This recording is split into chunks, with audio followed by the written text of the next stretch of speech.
Regulations covering air conditioners using R22 are changing, and that's causing confusion.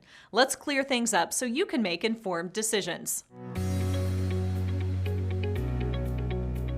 R22, commonly known as Freon, is a refrigerant used in older AC units. The EPA has banned it for being unsafe for the environment. In fact, Freon was blamed for damage to the Earth's ozone layer.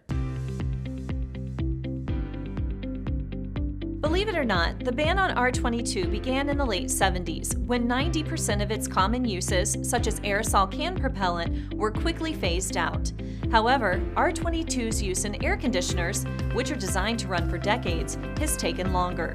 But time is running out. The supply of R22, estimated at 110 million pounds in 2010, is now down to 13 million. By the end of 2019, Freon will no longer be imported or produced.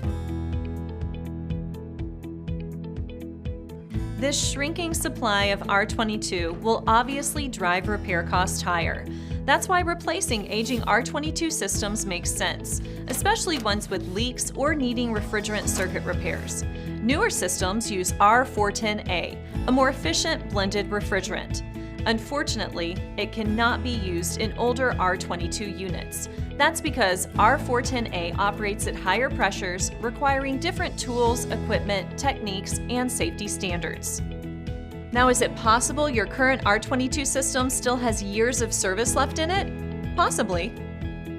Find out for sure. Schedule a free assessment of your system by one of our trained cooling specialists so you can make plans long before your system becomes a serious problem.